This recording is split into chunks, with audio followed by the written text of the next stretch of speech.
Profanity Nation. Yeah, it's the new era of man for some old school fans with a new school brand. We got money on the mic with the plan in hand. And Stat Pat to his left, they go hand in hand. And to the right, we got Simpster, he putting it down. It's the Profanity Nation, we running the town, yeah. It's the Profanity Nation. Profanity Nation.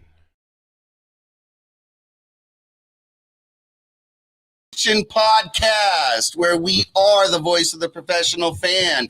As you can see, it's a full house here tonight in our new studio. We've got White Chocolate, we've got Mint Chocolate. White Chocolate, notorious street baller, one of the world's best. So we've got him in studio. And as usual, joined by my homie here, Money Mike. How you feeling? Man, I'm tired, man. I'm tired, but I'm ready to go. We got a whole lot of stuff to talk about. Oh yeah, we got LeBron to talk about here. You got a little squab tonight. I like that though. I like that. Hey man, Wait. If you guys can hear my little voice is a little hoarse tonight, but it's because I was yelling at them damn Trojans yesterday, man. They got smashed last night. If anybody looked at the game, they got killed 62-33 by the Bruins, but we bounced back. But did the yelling help? No, it didn't. No, help. I mean, my yelling don't come up like 30 points. All right, so it didn't help. Still would have got a butt but you still feel like at least you gave for the team. Yeah, right? I mean, well, whatever I had. Whatever. Look, you already know it was a rivalry game, so I know Stat Pat was going to add it with the UCLA. I mean, it's what it is. Yeah, it is what it is. All right. So as you see here, we've got our boy White Chocolate, and like I said, Mint Chocolate. We're going to get to them in a second, because as you know, as we start the show, we always start with our boy Marco Nunez, professional athletic trainer. Marco, how are you doing today? Doing well. How's everybody doing this weekend? Hey, we can. I just want to confirm, man. My running back ain't coming back, right? There's still no chance because are you still talking about Derrick Henry? Man, I'm losing. Well, you got to remind our listeners who's your running back. Yeah, Derrick Henry. There's no chance for him to come back for the fantasy football season. Can he come back for the playoffs? There might be a small chance, but not for the fantasy football. All right, I just had to try. Drop him. Because I mean, dude, like every other running back available sucks, and I'm losing. Hey, so let me ask you about Austin Reeves. Last week, he wasn't responding to nothing. Trevor Ariza, they say he's away. That was the report from Vogel. He says that if it was up to Austin Reeves, he'd be ready to go. But under the trainers advice, they said give him a couple more days. But they said he feels real good. So how do we go from hamstring not being responsive to being ready to go? Well, here the one thing about the muscles they're behind your legs, basically the hamstring and the calves are very, very tricky to kind of rehab, so to speak, because those are your explosive muscles. As far as the muscle not responding, meaning was he not progressing according to what they were expecting to be? Was he not? Every time you rehab any specific injury, whether it's an ACL, whether it's a hamstring, a player has to go to what we call milestones. He or she has to hit certain milestones before you can say, okay, now we can progress to the next one, back and forth. He probably either just got stuck in one, and it happens. He was just not progressing. He was not progressing, and all of a sudden, he probably had a good session, and he kind of just jumped forward type of thing. So it's kind of difficult. I mean, as far as the level of the strain, I don't think they ever said whether it was a first, second, or third degree strain. They just said it was pretty much a hamstring strain. Like you mentioned, it was last week you mentioned it was an overt one, which was very visible in MRI, so they would be able to identify it. Yeah. Okay, cool. I mean, excellent. Well, I just need him to come back. We're going to move on quick from the professional athletes and the Lakers here. As you saw when we introduced the show, we have two guests with us today. All right, so we have White Chocolate and we have Mint Chocolate here. Mint Chocolate is White Chocolate's son. White Chocolate, how you doing? Get in here, get on the mic and say hello. Everything is great. How's everybody doing today? Man, we good, man. Excellent. Mint Chocolate is a ball. They're both ball, but Mint Chocolate is currently balling in high school, and he has a nagging ankle injury he'd love to talk to you about, if you don't mind. Go ahead and hand him the headphones over there. Mint Chocolate. Yeah, Mint Chocolate, how you doing? This is Marco Nunez, professional athletic trainer. You're on, my man. How you doing? Pretty good. So what's going on? All right, so I'm a high school junior, and so I was playing in a game, and my ankle came down and it rolled sideways, and it kind of like popped out like a grade 3 sprain. So all I'm wondering is like, so coming back from that after like a month, like how do I like slowly progress into like getting more comfortable, like running, like jumping without like feeling like I'm gonna re-injure that? Is there like any like tips you would give or anything? Yeah, so I mean, there's a couple of things you could do. I mean, if it's a good third-degree sprain, you're 4 weeks out. You're still kind of a little bit in the early stage type of thing, so you're still going to have discomfort. One thing you got to make sure that you strengthen the muscles around it. You want to make sure that you get a proper proprioception, basically the balancing and also the landing mechanics and also the change of direction. So before you start pivoting side to side and moving side to side, you got to make sure that you're able to run straight forward and backwards with no pain or any discomfort type of thing. The ligaments will heal. Odds are that you also probably strained a couple or you damaged a couple of the tendons in that area. So those are going to be a little bit harder to come back. So that pushing off and landing and pivoting and changing direction is going to be one of the last things you're going to be able to do as far as feeling discomfort. So you got to definitely keep an eye on that. I'm not a big proponent of ankle braces, but when you're coming back from a rehab or from an injury, you want to wear those ankle braces as a precautionary reasons. Also becomes more of a mental issue for you. I mean, you just got hurt. The last thing you want to do is to re-aggravate it. So mentally, you want to be prepared for it. So that's normal for you to get tape or wear an ankle brace, but eventually you want to ease off on it. You want to get in a proper program. If you're already working with a rehab specialist or anything like that, by all means keep going with them. If you're not, give me a shout. Jeff has my number, and I can get you straightened up, and we'll get you on a program. Man, I appreciate it. Thank you.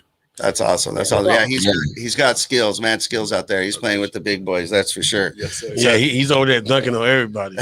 He's out there, man. Street balling. So Marco, he don't have to, he got that Kobe mentality, so he can just play, right? We ain't got to sit him down like LeBron for about a week or two. Oh, we're gonna get to that. Man, I mean, I'm just asking. Okay, look. Off the air. This is why I say that. Off the air. No, I know. Well, here's the one thing. The one thing I will gotta say. I mean, Kobe's Kobe. I've never met anybody other than Kobe. Unfortunately, I never had the opportunity to work with Michael Jordan. I would have loved to work with him. I would have imagined he would have been very similar to Kobe. And like I said, I no disrespect to any other players, but Kobe is Kobe, and I don't think we're going to see another player like Kobe in a long, long time. But we'll see. Okay, stop using him as the Yeah, you know what? I'm a barometer, man. I apologize. I just feel, and let me know what you think about this. And this is probably your opinion.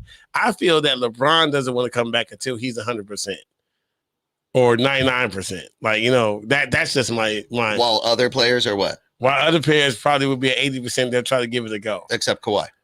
Well, okay, Kawhi. Kawhi likes to have a great season, get a big contract, and then take a season off and continue to get his money. That's the difference. Exactly. It is what it is. As you get older, you got to be a little more careful as far as what you do when you come back from an injury, because then you're prone to like other issues, other injuries, or something like that. So. I think with LeBron, he's trying to look into the playoffs. He's trying to look in longevity type of thing, and he wants to try to win it. And I think my understanding also, did I hear incorrectly that I think somehow leaked out that this is supposed to be his last year, or he announced? Did he really? LeBron? I thought I read on Twitter somewhere. Breaking news from Marco. Hold up. We're coming back to Marco. Don't you do that, man. All right, well, we'll look into that. If so, you're the new Woj. If that's the case, you may be the new Woj. We're going to check our sources, because I thought he was trying to play until Bronny came in. But we're going to right. And then next week we're going to give you an answer for that. You know what happened to Carson Palmer when he leaked out that SC and Tomlin had interest, and all of a sudden Tomlin was shut that down. So you don't want to be the bearer of anything like that, man. Yeah, right. It's like breaking news. No, Marco Nunez, former Lakers athletic trainer, says. No, we won't. We won't do that. You are live. I was surprised because I thought I saw something on Twitter or somebody had mentioned something like that, or it might have been a teaser or something like that. But I'm surprised that it didn't go any further than that. All right, well, we'll see.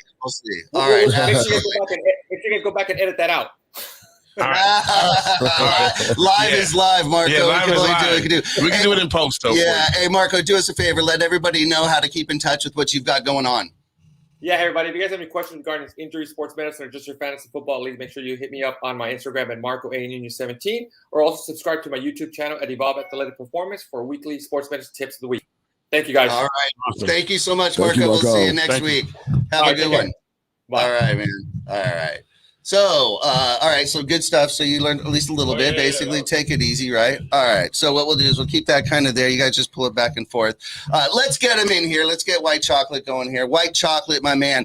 How are you doing today? Everything is blessed. Happy to be here. Yeah. Yeah. Yes, sir. How long you been in LA? You've just visiting, or are you here to stay? What are you thinking? Well, I've been here. I just came for a couple of days. I was supposed to be here for a couple of tournaments, and then that was in September. And this, what is it, November now? Yeah. So we're trying to do some big things. We got some big things on the way, man. We're trying to work hard and give y'all some great new content, man. So, it's some moves on the way. Keeping it moving. It's kind of hard to leave LA, right? Man, it's kind of nice out here. A lot of action on this west side. Man. Absolutely. Man, so if you don't know, if you've been hiding under a rock for the last X amount of years, 20 years plus, White Chocolate is pretty much known as one of, if not the best street baller ever to exist. He did, especially on the East Coast, and he's here now on the West Coast, but he's visited before. But on East Coast, he's the man. On West Coast, he's here visiting, and we're just so happy to have you here, my man. And it's been great. We've actually seen you out there playing a little bit. We've got some other things going on, like you said, some content, but we're having some fun on the Venice courts, having some fun in Culver City, Long Beach, everywhere. You're just getting some runs out there just about anywhere you can, right, man? Yeah, that's correct. We've been playing at Venice Beach. I got like 3 MVPs in like a couple weeks, and then we took the show, to Long Beach. We did the Complex Con, and it was great at Long Beach. We did some other courts. We went to San Jose. We went to San Francisco. I'm going with the Hoop Bus a lot of places, man. So just keep the eye out for the Hoop Bus things. We'll be in your neighborhood. We'll be in your city. We'll be at your schools. Just trying to inspire the youth, tell them to believe and to achieve, and they can do anything in the world they want to do if they put that work in. So that's kind of where we're at with it right now. Yeah, and speaking of work, man, we out here, so they got hills, right? They have well-known hills, and my man over here running hills that Olympic runners don't want to run over at Signal Hill. They got 3 hills at Signal Hills. He running the biggest one. Yeah, you know what I'm saying. But let me ask you though, man, because I'm gonna put some people on blast. You got your son running that same hill yet? Yes, sir. We ran it yesterday, my brother. Okay. Hey, so tell me how that hill. Tell me about that hill, man. Hey, that was the most vicious, like non-mountain hill I've ever. And he makes me run the hills all the time. That hill was something different because it's like halfway up it, when you think it's like over, you got the whole other incline. You just can't see it until you get halfway. It is real steep, right? Real steep. I raced him up it like 3 times, and then we played best out of 3 to 1-on-1, and then we ran up it a couple more times. So nice. yeah, we had a good workout. Well, and you hold on. Like I said, it's that's notorious. So 3 times. So hold on. So not once. In one day, y'all ran that hill 3 times. Yes, sir. Okay, so look. Okay, let me ask you. So, how long did y'all take a break? Because I know me, if I'm running like halfway, I'm laying down. No break, Big Mike. This is Money Time Mike, baby. Ain't no break. We got to get to the top. Then you can take a little rest on the way down, and we right back. So we did those yesterday 3 times, and then today we went to Venice Beach and we ran. They have a new sand dune there. Boop boop! Breaking news! They got a new big sand dune in Venice right by Muscle Beach now. So we ran that hill 5 times up and back today. Nice. And that was some great work, So we're always working, always trying to get better, always trying to have an edge on the competition. It is no time for second place, and I am the greatest, not the latest. I want to talk to you a little bit. Okay, that's perfect segue into what we want to get to. Okay, you've been doing this for quite a while, right? Yes, sir. How long? If you can say roughly, how long have you been in the street ball game as a money-making opportunity? I've been playing street ball professionally since 2001 when I came out of Bowie State University. We were ranked in the nation, 14th in the nation. I was leading this team and everything, but I didn't have the NBA call. So, and one was coming out at the time, and they was like, come here, do this. And I started getting paid like $500 a game playing and1 games, and it just progressed. And then Rucker Park came. And Rucker Park, like the greatest place to play on the earth to me. And I think a lot of great basketball players would agree with me on that one. And the history behind that, and then the people and the energy. So once I got there and started playing professionally at the park and playing like $1,000 a game at Rucker. And then the And1 thing took off. Then I won the MTV. Magic Johnson, $100,000, was named the number one street ball player in the world. That was big. So, you know, I've been playing since 2001 professionally. It's 2021. I just feel like I'm just getting good. You know what I'm saying? I got a lot of work to do. Want to be the best in the world, so you got to put the work in on an everyday basis. So I don't just play. I really do work on my craft and try to perfect it. Cool. So, you know, I like to start trouble. Hey, man, you ever beat your dad yet? Who winning? 1-on-1. Best 2 out of 3. All right. Yesterday was like we go back and forth because we both had like the same game. I know all his moves. But yesterday, that makes sense. That makes sense. It makes sense. He probably know all your moves though. I don't even know all my moves. Exactly. How can you know all my moves? I don't agree with this content. He's been studying for a while. Go ahead, Mitch. But yesterday he came with it. So we played best out of 3 series. Chill, B.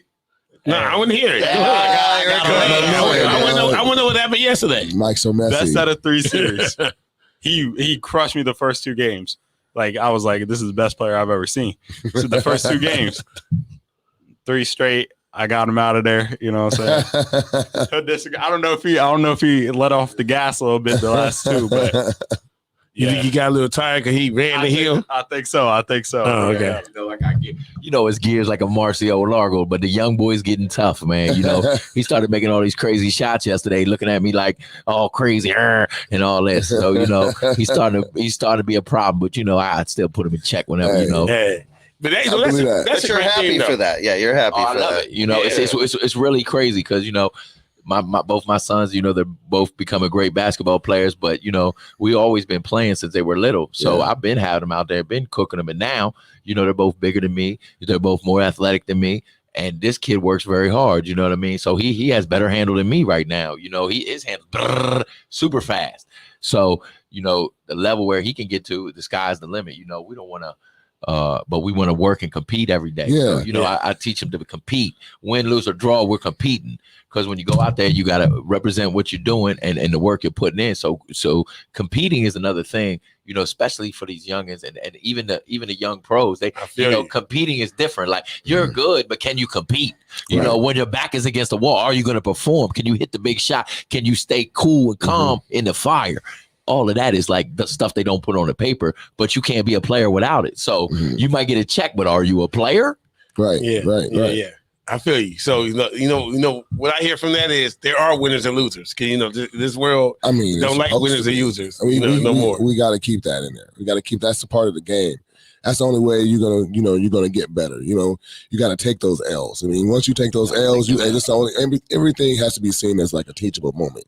And the fact that you will be able to come back from that, the only reason why your son was able to go ahead and even be on the same court with you because he had to take those L's early. Then he learned. Now he's coming to you. At the end of the day, you kind of look at your kids like, okay, yeah, you did learn something. You know what I'm saying? That's proud. I mean, you beat me. Yeah, you beat me. Right. But I got to be proud of that. You know, I can't be just spanking you all the time. I mean, you ain't learning nothing. When was the first time you actually beat your dad? What was the game? What was it? Was that a couple years ago? Yeah. It was probably a couple years. So I got an older brother that's nice. He like 6'5", big, stuff like that. He's a point guard too. So our game is 21, but we changed it because we got 21 too easily because he'll make like 21 straight. So we changed it. So we handicap that. Yeah, we got handicap that. So now we play 33. Okay. So 33 gets competitive. We're all going at it, you know what I'm saying, talking trash and all that. So I think that's probably had to be the first time I beat him. You know what? Winning and losses, that's one thing. That's cool. But I just want to know, when do you snatch his ankles? Like, when you get it, that's the hard. That's where we at right now. It's a war. Well, hold on.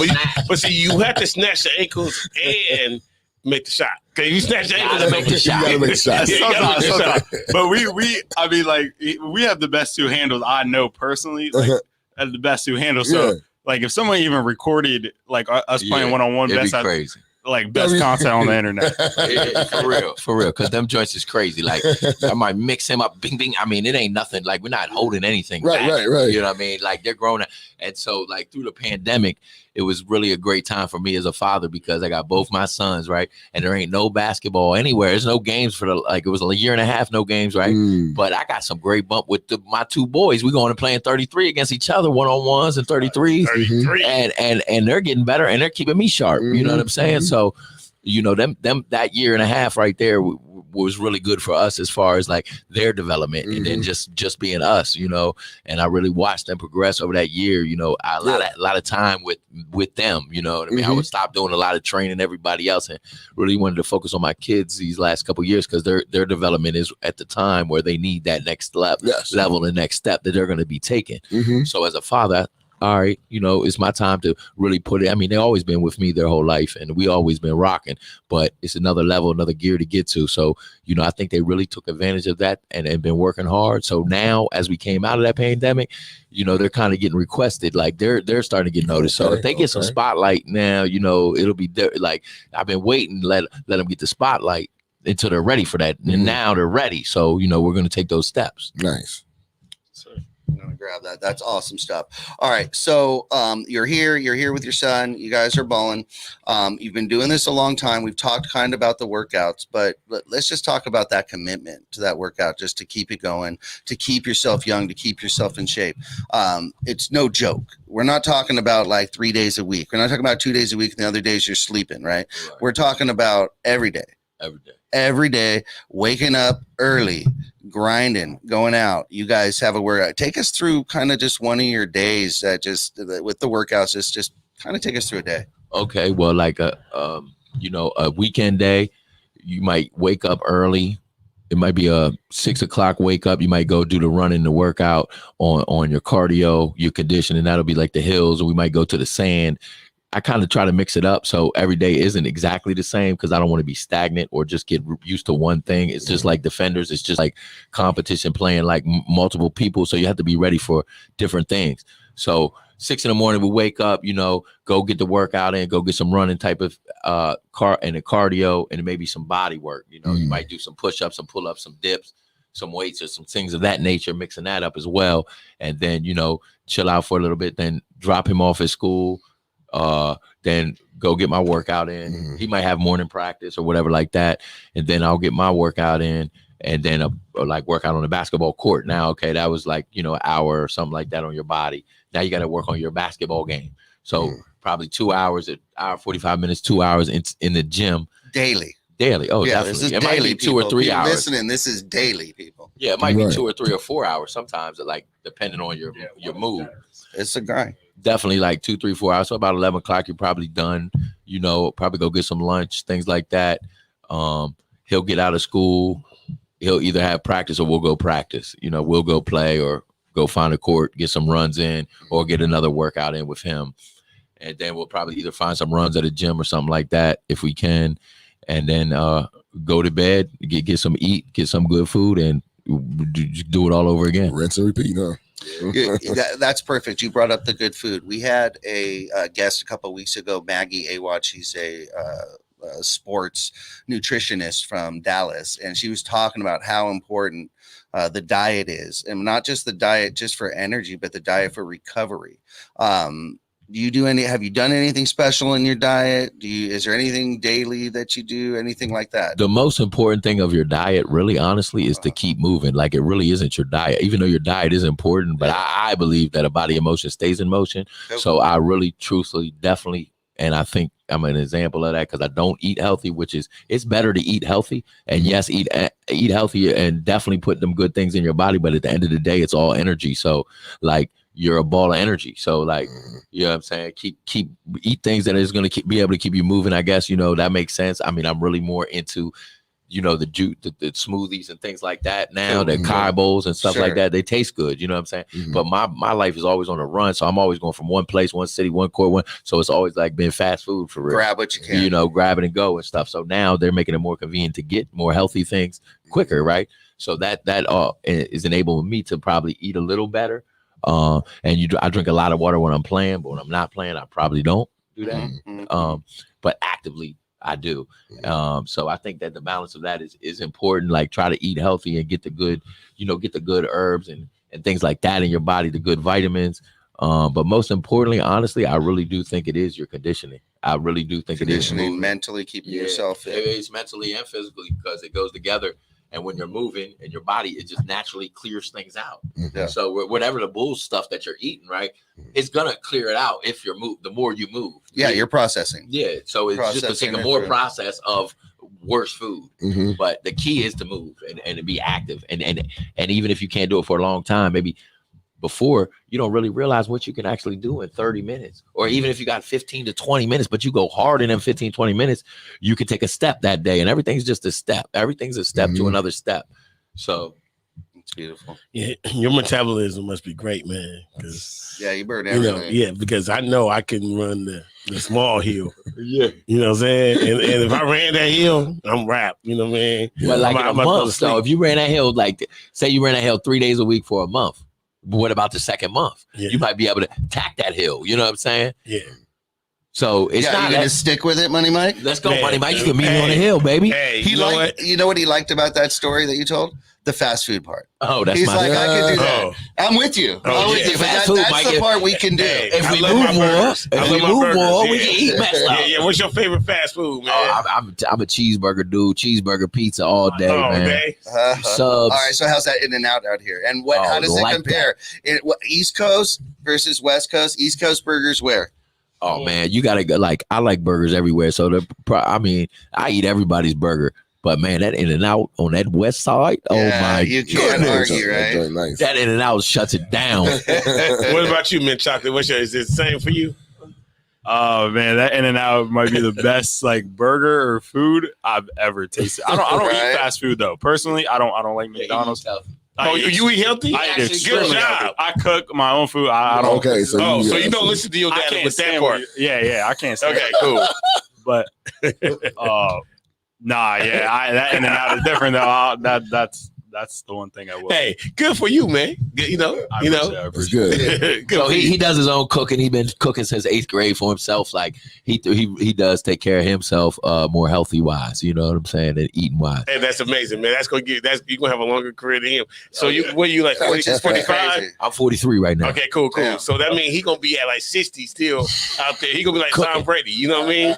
He's still going though. So yeah, that's what I'm saying. But you gonna go past him because you eating better. That's right. Yeah, and he's running the hills and all that. And he's running the hills. You know what I'm saying? So he's doing everything. And he's had you from the start training him. So, but see, that's hard, dude. I know, man. Like my church, man. You know, we had to do like a 21-day fast, and well, it was called a Daniel fast, but basically you become a vegan for like 21 days, right? And man, I'm gonna tell you, I felt great. My blood pressure was down. I lost like 20 pounds. You needed that burger, though, didn't you? Listen. You need it. And I went to church. I went to church. It was our 21st day. So, guess where I went? In-N-Out. In-N-Out. I went to In-N-Out. I got me. They was like, "You gonna get sick? You gonna get sick?" I'll get sick. I got me a double straight up from In-N-Out. That is awesome. You know how they say, after 21 days, because your body get the habit. No, dude, I did it for 21 days. I went straight to In-N-Out and took pictures and posted on Instagram and everything. Yo, I'm here. Because I was depressed. I was those 21 days I was eating right, and depressed. But you weren't happy. Burger. Man, I felt great though. I felt great. But not mentally. Not mentally. That's true. My blood pressure was perfect. You know what I mean? I lost like 15 pounds. I had more energy. I went straight. That 21 days did nothing. You couldn't get there quick enough. He was thinking about that burger on the 18th day. He was like, dude, 3 more days. Yeah, 3 more days. He was like, I earned this burger. Let me tell you. I found that is good. You can't argue that. I found all my weight in about 10 days. It took me 21 to lose. I found it in about 10 days. Did you ever go back to the vegan diet? No, you know what? Every time if my pastor calls for a fast, and it's usually around the January, February, I'll go do it. But I already have a plan though. As soon as the 21 days over, this is heavy sponsorship for that In-N-Out, by the way. You need to get with us on this episode. Exactly. All right. So everybody, thank you for joining us. Don't go anywhere. We'll be right back. We just need to run our little sponsors. We know how we do this. So don't go anywhere. Again, we're here with White Chocolate. We're here with Mint Chocolate. We got Money Mike, Stat Pat, yours truly, Simpson in the house. So don't go anywhere. We got a show. Yes, we got a lot to talk I'm having about. fun with this one. We'll be right back. The Profanity Nation is now the official podcast of the Los Angeles Lakers fan club on Clubhouse. Be sure to join, over 5,000 strong and growing. Also, text Lakers to 22828 for a chance to win a free t-shirt. Again, text Lakers to 22828 for a chance to win a free t-shirt.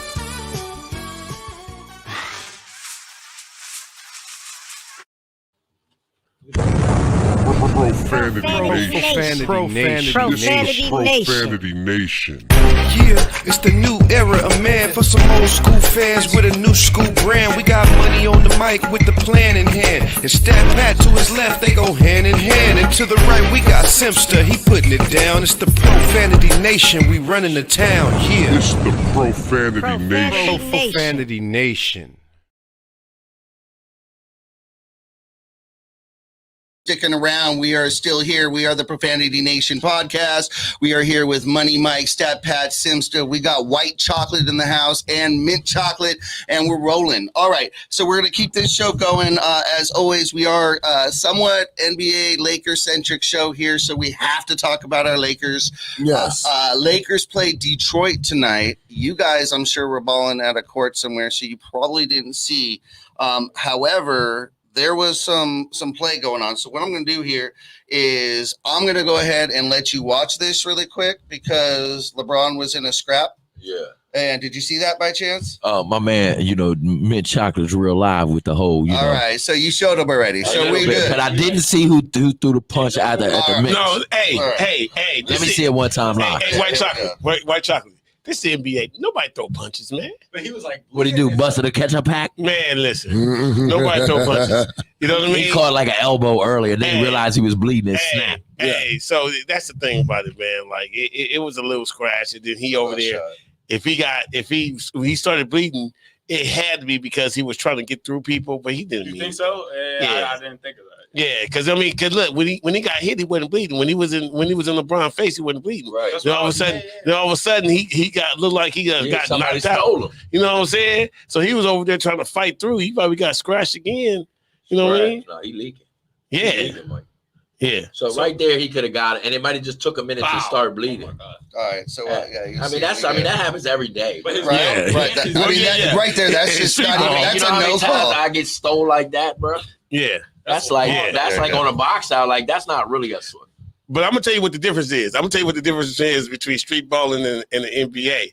Ain't nobody holding you back in street ball. That's the difference. That's the difference. You know what I mean? There's no one gonna stop that. But even like when it first happened, you see kind of LeBron like, oh my bad type joint. Yeah.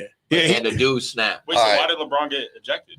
Well, it was flagrant too. It's a non-basketball. It's a non-basketball. See, that's the thing, you know. He swung. Yeah, you're not. But it was like a no-look swing. Like, A flagrant too, though. Yeah. Flagrant two. I don't know if these boys could have played in the '90s, Mike. Man, No. They couldn't. They damn sure could have played in the '80s, Mike. Look, right? Because we talked about that a little bit last week. Because I have my segment, I was talking about that. Like, these people ain't about that life. You know what I mean? People, they listen. The bad boys, the Detroit bad boys. Come on, man. You know what I mean? The Celtics and the clothesline. The '90s Knicks. Listen, the clothesline was a regular foul. That dude was in the air and got clothesline, and that was a regular foul. That was play on. Or like when Kareem stole Larry Bird out the air, or Dr. J and Larry Bird. They stayed in the game after the fight. They didn't leave. Nope. See, this is why I love that wasn't even an alternative. This why you got to stay and play. This is why I love that generation. And Pat, you remember this. I know you remember it. Nobody else though. Kareem came into the game and said, "You know what? I'm tired of people messing with me. So I'm about to throw a big old elbow and get kicked out the game." Yeah. You know, and that dude literally with first 3 minutes of the game, he elbowed the hell out that dude and got kicked out, and he took it. But guess what? Everybody like, don't mess with Kareem. Mm-hmm. You know what I'm saying? Don't mess with Kareem. Mm-hmm. Charles Oakley. That's like walk right into the prison and punch the biggest dude. Right. That's what I'm saying. Right. It's the same thing though. Yeah. I don't know if it works every time, but okay. It's the same thing though. Like, you know what I mean? Like, you knew not to mess with Charles Oakley, man. You know not. You know what I mean? You don't mess with Charles Oakley right now. Ever. You know what I mean? Big like, Oak. These people, I mean, I know it's way before your time, man, but listen, listen to what I'm telling you. like Bill Laimbeer had a black eye every other week. Oh yeah, he ain't tripping. Every other week. Yeah. He know. Look, and getting back to Michael Jordan, Michael Jordan, that's where how you learn to talk about the work ethic and everything. Yeah. So Michael Jordan, he was a great player, but he couldn't go left, right? So listen, he couldn't go left, right? So what happened was the bad boys forced him left. And then every time he went left, they knocked his ass down. So you know what Michael Jordan did? He said, you know what? He started lifting weights. He started lifting weights. Mm-hmm. And he did two things. He was able to go left and he started lifting weights because he knew he was going to meet the bad boys again. Yeah. And when they hit him, he knew he had to be stronger so that way he'll be able to take that abuse and be able to go left. Mm-hmm. Because see, what happens is he would go left, he would go right back right. Yeah. And then, but that was the sweet spot. Going right was the sweet spot. So if he couldn't make that move going back, they just knocked his ass down. You know what I'm saying? I never knew Michael Jordan couldn't go left. Man, listen, I'm just telling you. Yeah, you thought he was just absolutely perfect. Well, see, when they paint the picture, that's how they paint the picture. Perfection. That's all you ever see. You don't see the flaws. Yeah, that's the point though. Like everybody. It's so much marketing behind it. You know what I mean? So just ask Pippen. Oh, yeah. Okay, he'll tell you. All right, dude. All right, look, man. Look, I'm just saying, man. Look, with Pippen right now, dude. Look, man, he just. I don't know. He's making a fool. He's trying to get some stuff off his chest. I'm just saying. I remember Pippen though. Pippen was nice. He was nice. But Pippen's now trying to make everybody believe that he was on par with Michael Jordan. And that's why I got some pushback on that. Now, I know one couldn't win without the other. I know that. Obviously, I know that. Jordan doesn't get those championships without Pip. We know that. Especially when Pip is taking the best guy. And he's the number one defender. So you know that already. Pip is playing. He's bringing the ball up. And he's got the number one defense. Making it real easy for Mike. So, yeah. So Mike is getting it easier. I mean, so I get that. But I mean, sometimes you got to back off a little bit right now, man. I don't know what's the agenda. Man, listen, did he get a book? There's a book out. There's a book. That's what it's about. It's always about selling. He's just trying to make his money. Because everybody know that his girl is still in the NBA. Yeah, but like they said, I can't wait to see that 75th. Girlfriend is still in the NBA. What about that 75th NBA or 75th best players NBA reunion when he's there and has to look at Jordan and go, hey, how you doing? He need to get Lars. Jordan, the man's looking at him. He need to get Lars in control. Yeah. Anyway, so what did Scotty say, bro? What did he say? Man, Scotty's over there just kind of like want to discredit or say the reason why he wants more credit for what he did for those championships. Right. No. He's not stopping there. He's trying to take away from Jordan's shine. He's not just saying, hey, I was part of it. He's saying, nah, man, he wasn't all that. He wasn't all that great. He wasn't great to his teammates. He left us behind. He made all the money when we were the ones working hard. He went to town. Okay. Yeah, he also said that there was no such thing as a flu game. So the flu game didn't happen. He didn't really have the flu.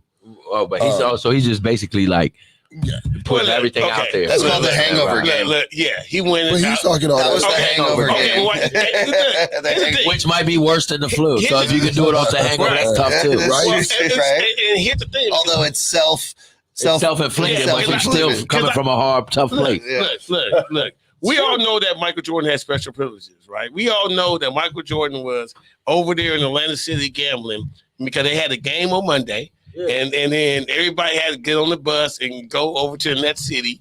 And Michael Jordan hung out, 2 days, whatever, because the game went until Friday. Yeah. And Michael Jordan got there for the game. Right. That's all that mattered. Now, everybody else, you getting cut, right? You show up like that, you're getting cut. Everybody else, you're getting cut. But they're not tripping off of Michael Jordan because Michael Jordan was Michael Jordan. Right. And he's going to put on the show when the game. You know what I'm talking about? He's going to show up. He's going to show up. That brings up a good point. Separating some of your street baller peers and so forth from NBA players, who's one of your favorite NBA ballers that maybe when you were growing up you were watching? Who's one of your favorite NBA players? Maybe they're still playing today.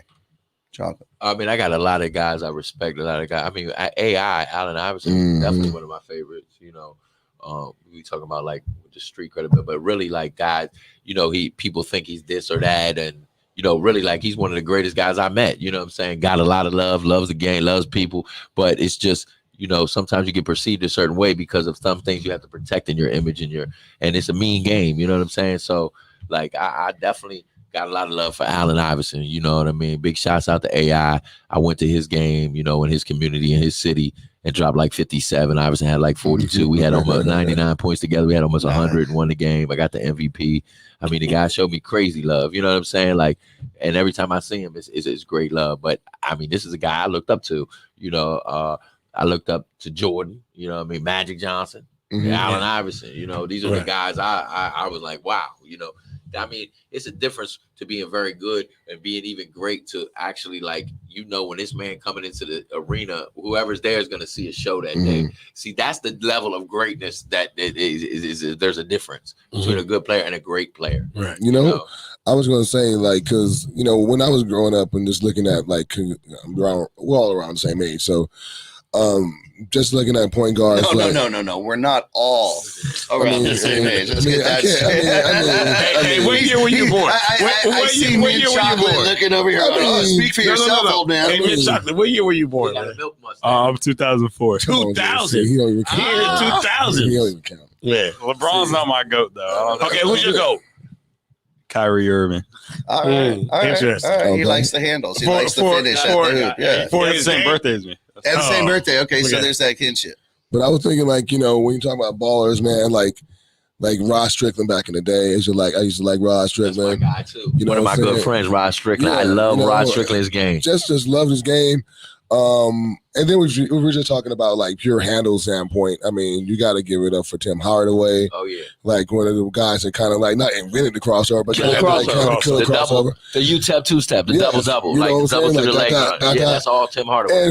And back in the day, no one knew the Sham God was going to be what it is like now. It's like legendary. You know what I'm saying? Like the move is like, everyone's like, damn, he do that in the game. Everybody like, oh my God, hit with the Sham God. You know what I'm saying? Like, but at the time we was doing it, I mean, he was in there for a little bit. Like he didn't even like play that long. But he just came in. His legacy, his legacy is like more was in the park and then at Providence. You know, he didn't really get to materialize in the NBA. Yeah. Per se, you might have seen move, but that's all you knew him for. But like before there was ever social media, before there was even like a lot of games were videotaped and all that, like Sham God making the moves, and I'm in DC, and this is the Sham God, and this was the Sham God in 1990 something, and it wasn't no TV, you know, it wasn't on TV. That's word of mouth. It was already rolling. And just the actual urban legend of his move, and it really carried city to city. You know, where I'm in DC, knowing what the Sham God is, and it ain't on YouTube. You can't watch him do it. You had to see it live, and it's like the word of mouth. Exactly. So that was amazing, man. And like you're saying, like he's like Providence, and back in the day, man, the Big East was like, you know, just murderer's row. So you didn't go to St. John's, if you didn't go to Georgetown, I mean, if you didn't go to Syracuse, you know what I'm saying, UConn, like, you know what I'm saying, like you were doing that, you were putting on them from Providence, like, you know what I'm saying, like, so and like you said, being able to be drafted and coming into the game. I mean, I just have respect from all the people that actually like, and now we're talking about like Kyrie and how handles have progressed now to the point where it's now it's like, wow, like, you know, unstoppable. It's like, it's unstoppable. But I was just saying, like, those guys, like, I just want to know, like, if trendsetters. I love Rod Strickland. Yeah, Rod Strickland was the first NBA player I ever played one-on-one. I was 19 years old. He came to my junior college. Nice. And he was the actual NBA All-Star for the Washington Wizards at the time. I already love Rod as a player. Like, he's one of the best finishers. He's Kyrie before Kyrie. But just the way he put on, you know, every night. And then, like, to get to play against him, the level of professionalism I got to see. And I actually played against him against my whole junior college it was at my practice. So, like, my coach like, play Rod right now. So we play in front of everybody. And, I mean, it was a great game. And, like, I'm just a younger trying to get my name. There's Rod. He's a perennial all-star. Like, he had just made him and C. Webb just made the all-star game. And he was coming to work out. And I had him up, like, 9-8. Then I was like a little skinny dude, so he just backed me down, give me the big shoulder. Like I went through his legs, like cook. My man Rod gave me the NBA shoulder, bang. I made the move, but I couldn't get to the ball. And then he beat me 11-9. I was like, let's play again. He's like, no, that's it. That's your only chance. We're gonna do some shooting now. But every time I seen Rod since then, man, like true professional, man, great person, man. Definitely somebody I definitely look up to. Nice. Cool. That's awesome. All right. So we've talked about kind of where you've been. We talked about what you're doing. Let's talk about where you're going, man. Okay. I know you keep busy. You keep moving. Where's White Chocolate moving? Where's he going in the future? Oh man, we got some great things. I don't know if I'm allowed to say what's happening, man. You can say a little bit, not detail. Give a little something, well, we got some shows coming out, man. So stay tuned for those. I'm not gonna give you too much information, but I'll tell you what, we're gonna make some great shows coming up. We're looking to also, keep playing, doing some great games. I'm looking to do some games on this West Coast, to just get the talent out there and provide a platform for the players, man. It's all about the street ball culture, but we're basketball players, been playing basketball all our life.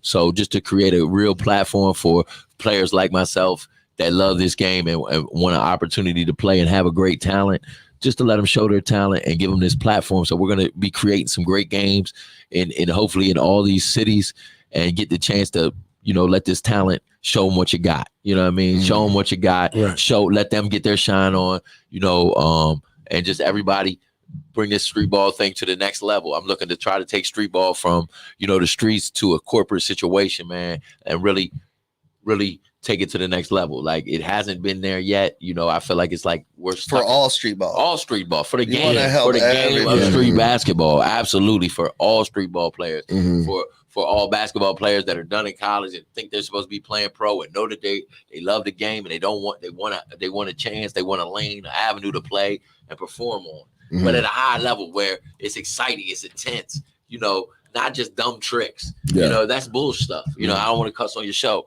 but you know what I'm saying? You can't just do real tricks and can't play basketball, bro. And I don't disrespect the tricks, like cool, but learn the game. And then what we're trying to do with street basketball is take it to another level. So you have to be a pro basketball player, right? And then be able to play in them type of hostile environments, but then also have something special that stands out about your game, whether it's your bounce, whether it's your shooting ability, whether it's your handles, or maybe you're just a great defender and you can get on by defense. Everybody can't dribble and trick the ball off. And it's not a basketball game when you have 10 people trying to over dribble, right? So let's cut the crap. Let's get it back to the real true essence of the game and play the game at a high level. And you're playing the game to win the game. You might not always win, but the object and the goal of this game is to win it, right? So let's put the precedent of winning first. You know what I mean?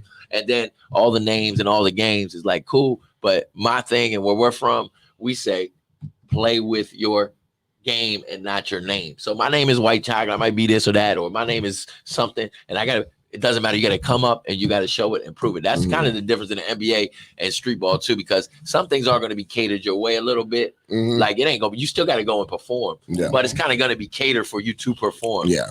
Set up for you while you're wrestling every single game. Plus your name is on the line every single game. Every game.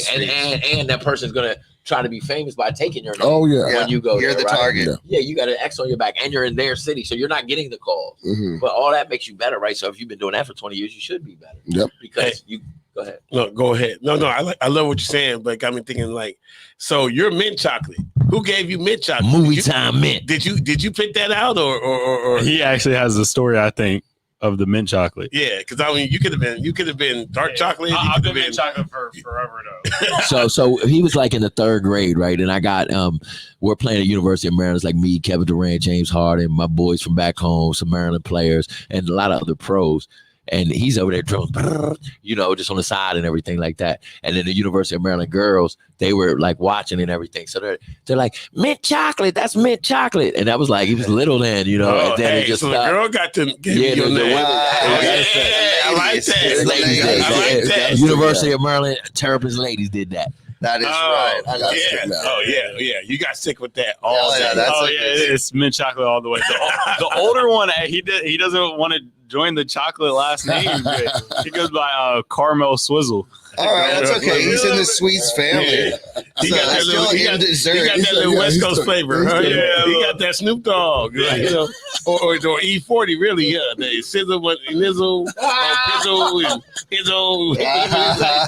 You know what I mean? He Izzo so much that I don't even understand what the hell he's talking about. That's what he goes in, don't he? That is absolutely all right. Hey, I love that. I'm sorry, I didn't want to cut you off, man. You're good, brother. I just want to know, mint chocolate. Where did you get that from? I love it. It deserves to be told. Sticking with mint chocolate, really quick, Mint. I know you're playing high school ball out here, and I just want to know. You don't have to get specific, but what's your experience like? How's the competition out here? Strong? What are you feeling out here? Well, like in terms of like overall basketball, I like it out here. I feel like like girls basketball is like way better out here. Like the competition, like when we were up at Venice, there's like a lot of like tough, actually like hooper, girl hoopers out here. And then the athleticism is crazy out here. Y'all got some of the most athletic hoopers, I think, probably in the nation. But that East Coast is different, just based off like grit and grime, like New York, DC toughness, Baltimore, like. You're not walking up that court with the ball. You're getting pressed. So like nothing's easy. Nothing's easy. Like you're always gonna have to have your head on swivel looking at. It's not sweet out here, sweeter, but it's like it's just different. It's just different. It's like you could tell it's more open. A lot more threes go up, probably because you know what I'm saying the Bay's right there. Bay inspired. Yeah. We got a guy named Steph Curry. Yeah, you know what I'm saying. Bay's right there. But just like. It's less like going to the basket. Like, because my first game out here, I was playing for Beverly Hills and I had like 28 and it was just all to the basket. So, but like nobody else was going to the basket. Everybody else shooting threes. So that's when I first sounds noticed. like the Lakers. For real. Kind of sounds like the Lakers game lately. We've been talking about that a bit. Straight threes the whole time. But like, I don't know. You like 2 points one time. I go to the basket. Yeah. So point guard to the basket, left to the basket, right. So it was open for you every time because nobody else is going there. Everybody else is trying to shoot threes. Like you giving me layups, though. Yeah, that's why I don't understand. Layups. I don't understand why. Layups. Go for two. Like Westbrook keeps trying to shoot threes.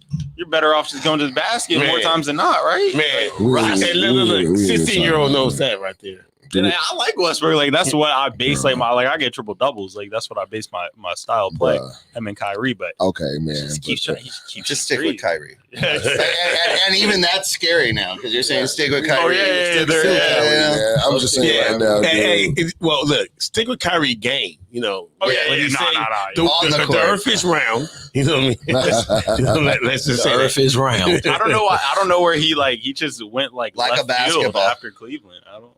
I think he pulled that Joaquin Phoenix where he's just going to go crazy and get some attention. I think, and then he got mad that he got attention. Yeah, right. Like he literally put on paper and they got upset that everybody dissected it. Yeah, like come on, dude. That's what's going to happen. Yeah, you put that junk out there or that craziness. It is what it is, but you put that out there, you're gonna. Yeah, and that spotlight does that to people. You know what I'm saying? I ain't saying nothing about him, but just in general, man, people see that spotlight and they want to keep that spotlight, man. They want the spotlight on them. So people do a lot of wild things for that spotlight. And that's what you're kind of seeing with these younger players now, like going to extremes to try to get the attention, you know? And at the end of the day, bro, y'all got here for your game of basketball. So all that other stuff. And I mean, you can express yourself and be what you want to do, but remember what got you paid, bro. So I just try to tell them youngins that in a positive way. You know, remember what got you in the door. Now you got money. You can go do whatever you want to do in life, true. But remember what got you in the door and try to stick to that too. Because a lot of people get in the bread to get in the league and then they last a couple years and you're gone. You don't hear from them no more. And it's like, you know, stick to what got you there because that's light. That light gets you all. Now you're just doing everything but basketball. But you're in the NBA getting $100 million, but you're not even barely getting to the court. Yeah, look, and to your point, I'm keeping it real. I said it 100 times. And to your point, Chocolate, that we've had a whole lot of great players play in other teams, and they come over here, they can't make a shot. Man, you know what I mean? That's because that light, that spotlight out here. Like our guy Danny Green. You know, Danny Green, man, was making everything. He come over here, can't make nothing. Can't see that. Hey, do you think that's why, like, when players go to the Lakers, they get drafted, and then they leave, they turn up? Like, Lakers have the Lakers have that spotlight, and see, we don't accept mediocrity over here. You know what I mean? Like Kuzma right now is balling. You know what I mean? That dude literally is 14-9 right now. Do you know what I would do with 14-9 right now on this team? It'd be amazing. But he wouldn't get his chance. But here's the thing, though. But it's different because that 14-9 is like, all right, cool. That's what you're supposed to do. You know what I'm saying? But over there in Washington, you got room to do it. They got room to do it. All right. So speaking of Washington, all right. So No doubt they're playing well, and the players that got traded there, Kuzma playing well. Your boy Contavious, they don't Caldwell Pope. Yeah, KCP. Oh, yeah, they have KCP. He's playing okay over there. So he was up at a press conference today after a game, or yesterday, I don't know, but today or yesterday. And the reporter asked him and asked KCP, he said, "Hey, you guys look to be having some fun over here. You're doing pretty good. Are you happy that you got traded from that team over there since they're a failure?" Stray said that. Shay said they said the Lakers are a failure. Are you glad you're over here? KCP just laughed. I think he knows better. He knows better. better. He just laughed, but He knows who his agent is. That's right. right. But there's one right there that you're saying, okay, he's getting more light over there than he did here because he got heat over here. He really did. He got heat over there. Yeah, there he's different. getting light. He's getting roses.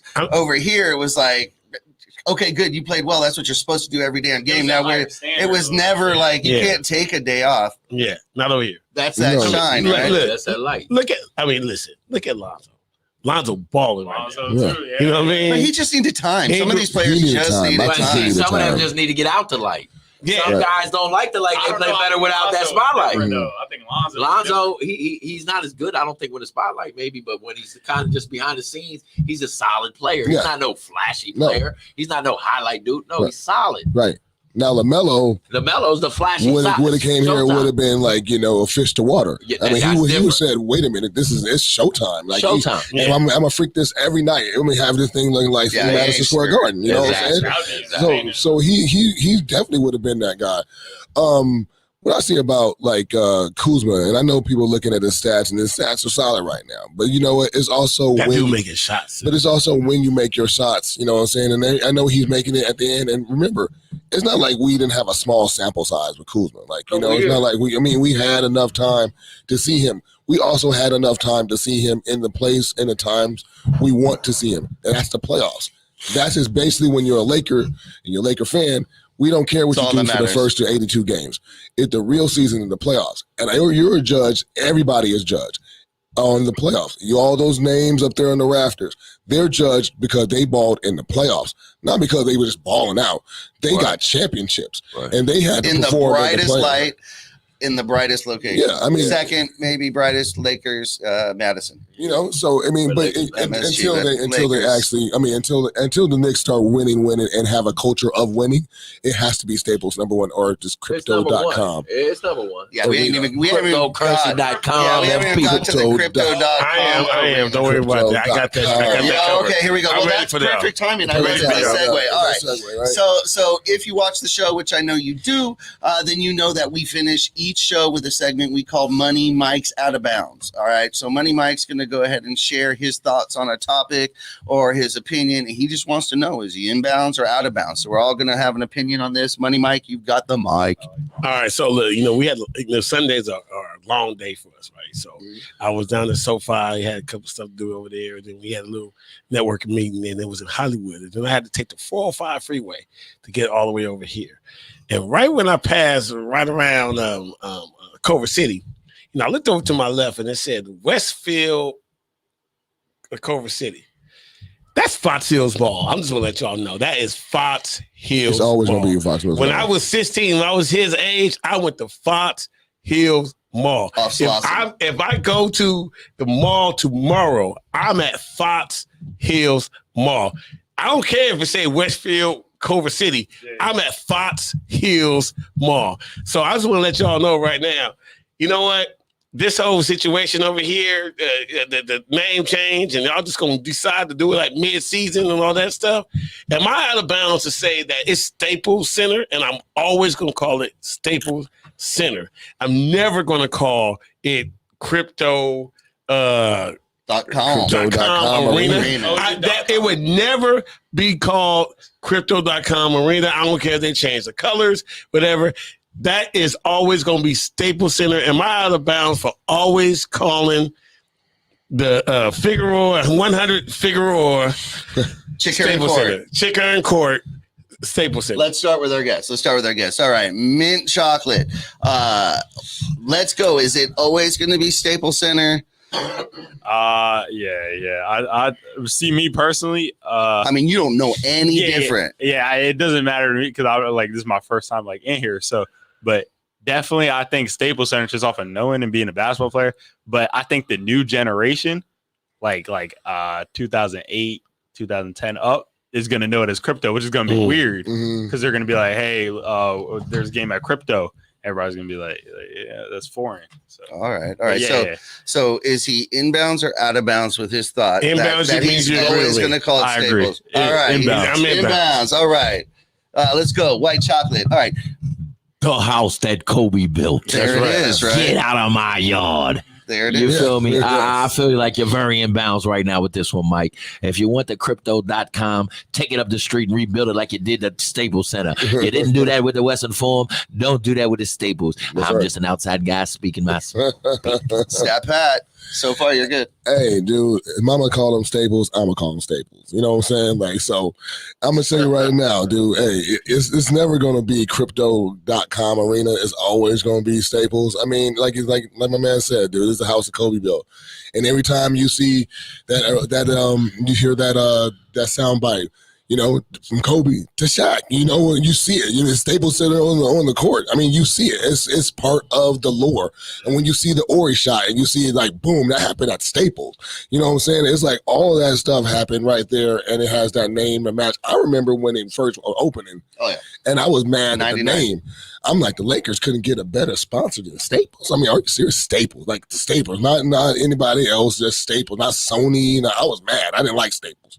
Right. Yeah, now, they still do that. So maybe you'll like crypto in a couple years. But see, crypto wasn't even like, you know, it's like, because if you ain't calling it the crypt, then it's like, well, you know who gonna call it the crypt. Like, you already know who's gonna call it the crypt. You know, we gonna know if we ain't trying to freak it like that, then I'm not trying to mess with it. But if you're gonna call it crypto, all right, that's why. All right, so he's inbounds. Oh, definitely. All right, so far you're 100%. I'm going to say you're inbounds. However, I am going to add an asterisk to it, and I'm going to say that if the Lakers can pull 4, 5, 6 titles with crypto.com, you'll start calling it crypto.com. Nope. They have to, it isn't just playing in the building. You have to make history under that name in that building. That's what's been done at Staples. That's what you're talking about, and that's what you connect to. Until they do that, it's always going to be Staples Center. Well, look, let me just say 2 more things to that. First of all, the Forum, they done redid the Forum. The Lakers done left the Forum. They changed owners 4 or 5 times. They changed colors. It still is the Forum. Even the fact that our guy, Steve Ballmer, who owns the Clippers, it still is the Forum. You know, and so this is something that I don't think ever should be touched. My second question is, how do they pay for that? Do they pay for it through cryptocurrency or real money? No, they got the real money. That's the ironic part of it. That's real money? So they even real money? I don't know. That's a good question. They're not paying that. That's a good question. If it's up to me, you know what I'm doing. I'm taking the crypto. I'm taking crypto all day long. They're not taking. They're not. Yeah. I've been messing with crypto since 2014. I'm taking crypto. We're not on the crypto wave at all. Yeah, you will be. Saying, everybody will be. You know what's so crazy about crypto, though? Literally, we could go in tonight and just log in and create mint chocolate cryptocurrency. It's not that easy, but I understand what you're saying. Okay, how much harder is it? Well, I'm not that knowledgeable, but it's harder than that. But yes, it's not quite that easy. But you could here's my question. The mint Can we chocolate create mint chocolate cryptocurrency? Maybe we should do that. We could. And the value of the coin is based on your success playing basketball. We might be able to do that. No idea, but I understand what you're saying. But you can just make it. That's why I'm not on the wave yet, because I feel like it's just, I don't know. Well, see, first of all, the stock market in itself is nothing but a popularity contest anyway. Yeah. But cryptocurrency is just a whole nother. That's okay. Just a whole nother level behind that. But yes, you could go on there. They have this company. You can log in. You can create mint chocolate. Boom. They have. I mean, people, is that like the NFTs? The NFTs. NFTs kind of. It's all on the same. What it all is based off of is the blockchain. Mm-hmm. Which is a form of keeping track of things that nobody can fudge or mess with. So an NFT is kept on the blockchain. What it is it's a picture, and it's one of a kind, but it's digital. And because it's got this NFT token attached to it, you can tell that's the only one of a kind. So if you want to sell that digital picture that you have, which is just a memory card, you can verify that it is the original and not a copy. But you can see that same play on YouTube. Just so you know. But you can also Great breakdown. Great breakdown, Jeff. My goodness. And with that, we just about bored everybody. So we're going to go ahead and end the show and say, okay, thank you so much to our guests, White Chocolate, Mint Chocolate. You guys are awesome. We hope to have you back on soon, and we'll definitely be keeping watch on you, young man, and White Chocolate, because we know you still got a lot to give. For my man, Money Mike, Stat Pat, I'm yours, Simsta. We back here every week. We'll be here next week at 8:30 p.m. Sunday. Be with us. Don't go anywhere. Thanks, guys. Peace. Profanity Nation. Profanity Nation. A podcast for the fans, by the fans. Dive deep into the topics the other shows miss. Raw and uncensored. And he's going to play team ball. His legacy is at stake. Rare, hard-hitting interviews with players, coaches, and you, the super fans. I'm not hating. I'm like, okay, cool. 3 championships in 5 years. He's more than good, bro. Profanity Nation. Listen live or subscribe on your favorite podcast platform. Powered by Jesse Brown of Keller Williams.